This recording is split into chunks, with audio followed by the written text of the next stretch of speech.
It's the Islamic spiritual tradition and the intellectual tradition to always start with the name of God. And I will proceed as such. أعوذ بالله من الشيطان الرجيم بسم الله الرحمن الرحيم إن الحمد لله والصلاة والسلام على رسول الله أما بعد. To proceed.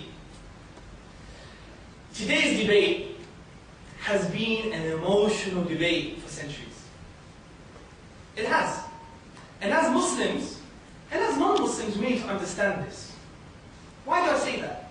Well, if we look into European history, we see this entity called the church oppressing the thinkers, oppressing the masses, burning witches because they had certain knowledge claims. They were also restricting political and intellectual thought.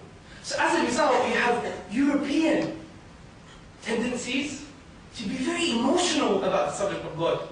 For me, it's a very rational argument. And I hopefully today will be able to give some proofs or rational evidences for the existence of the Creator. But we have to understand the emotional context. Because Western atheism or Western humanism is in this deep emotional context. They have this struggle between the oppressive church and thinking and ideas and intellectual activity. Muslims, however, do not have this historical baggage. We never had the conflict between church and state.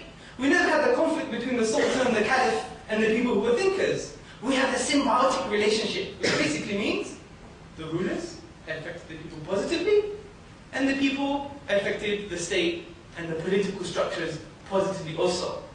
So we need to understand that it was an emotional debate. Hence, you had atheism arising, humanism arising, because fair enough, if I was living 300 years ago and saw the church on behalf of God oppressing the masses because people wanted to think, I would be an atheist too, and I would be a humanist too.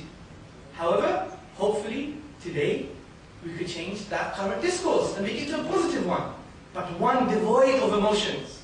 Because emotions do not negate the existence of anything. My mom makes a moussaka, it's a big dish, yeah? She doesn't make it very nice at all. It's quite bad, actually. But although she puts it in front of me, I still have to eat it. Although emotionally, I don't want to eat it. So emotional arguments do not negate the fact the plate is right in front of me. So let's deal first and foremost with some of the emotional arguments that the humanists bring about. What do they say? First and foremost, they say God is not necessary. So we don't care if He exists or not. God is not necessary. Well, I don't really need George Bush in my life. And as a matter of fact, he's quite unnecessary to my life. Does that mean he does not exist? So this emotional argument that has been delivered by some humanists, such as Mike Lake from the Derby Humanist Society, he portrays this kind of emotion. Another emotion, God is irrelevant. God's irrelevant. We could make our own minds about things. But then again, does that negate His existence? No, it doesn't. Surely a 4-year-old does not care if China exists or not. It's irrelevant to the 4-year-old. But China does exist. Another argument they pose. What God? There are 800 different types of God. Who are we going to believe in? Therefore, God doesn't exist. Well, quite funny. I come actually from a Sicilian background, right? Believe it or not. Yeah? 200 years ago, my big village traveled from Sicily and went all the way to northwest Greece called Epirus. Yeah? So, I had to do some research about my great-great-great-great-grandfather. I came to a bizarre reality. I found out that my great-great-great-grandfather could have been potentially 5 different people. Now, because there was 5 different potential great-great-great-great-grandfathers, does that mean I never had a great-great-grandfather? Of course not. To say such a thing is absurd because I wouldn't exist today. Hence, just because we have many choices of who God is, it doesn't mean God doesn't exist. And also, another emotional argument, I believe is emotional, there is no physical evidence for the existence of God. Oh, I see. So are you saying that we need physical evidence for everything? Well, let's go back. Can we prove physically that we had a great-great-great-great-great-great-great-grandmother? You don't have a grave. You don't have any photos. You don't have the DNA. So from that point of view, from just being an empiricist, which means you need to have touch and feel for everything, does that mean she doesn't exist? To say so would be rationally absurd. So these are some of the emotional arguments I want to clear away very quickly so we can set the context for a positive intellectual discourse.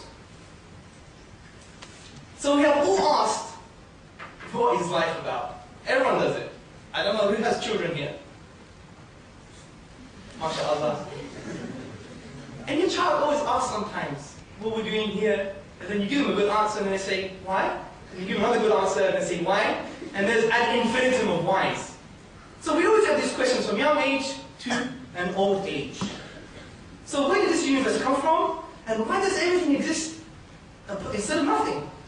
Well, typically, humanists, atheists, one of secular persuasion, they say that the universe is uncaused. It is eternal. It had no beginning, and it had no end. Just like the famous philosopher Russell, what did he say? He said the universe is just there, and that's all. However, for me, this is irrational.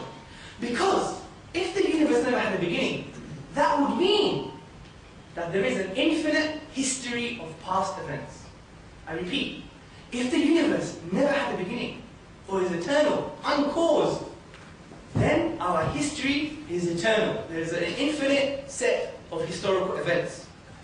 But can this be the case? Can we have an infinite of anything that's real? Well, infinite, from real terms, is not possible at all. And there's a general consensus amongst mathematicians and philosophers when they say the concept of the infinity leads to some glaring contradictions. For example, what is infinity minus infinity? Mathematicians have developed some assumptions, and it's in the context of the mathematical realm of discourse. Hence, these assumptions have been placed there to prevent these mathematical contradictions. Also, the famous mathematician, one of the most famous mathematicians ever lived, David Hilbert, what does he say? He says the infinite is nowhere to be found in reality. It neither exists in nature, nor provides a legitimate basis for rational thought. The role that remains for the infinite to play is solely that of our idea. So the idea of the infinite just exists in our mind. As my friend Adam once taught me, the infinite as a concept has no ontological export into the real world. Which basically means in English, you can't get the concept of the infinity and place it into the real world. And because events are real, and they're not just things in our mind, then therefore, there cannot be an infinite set of past events. History cannot be infinite, because of the fact that infinite leads to glaring contradictions and absurdities in the real world. Let me give you some examples for this. I'll give you two examples. One is called the library book example, and the second is called the soldier example. Now imagine we're in Bradford University Library. Everyone's in the library. And we want to get a book, it's called the Quran. Say there was 4 people in front of you waiting for that book. Would you ever get the book? Of course, you'd wait 4 people on. How about if there was 400 people in front of you? Well, you would have to wait 400 people on. Now, what if there was an infinite number of people in front of you? Will you ever get the book? No. Another example, the soldier example. Say I'm a soldier, and I want to shoot the wall. Yeah? But before I can shoot, I must ask permission for the person behind me, the other soldier behind me. Can I shoot? He goes, 1 second. He has to ask the person behind him. Can I get permission so he can shoot? Then that soldier does the same thing, ad infinitum. Am I ever going to pull the trigger? No. So these are some examples to show that the concept of the infinite has no export into the real world. So the conclusion is very simple, that there is a sole cause for the universe. There's a cause for the universe because of these glaring rational contradictions. Now, according to the nature of this argument, this cause must be transcendent, which basically means beyond time, timeless, and beyond space. Because this cause created time. Stephen Hawking, what does he say? He says almost everyone now believes that the universe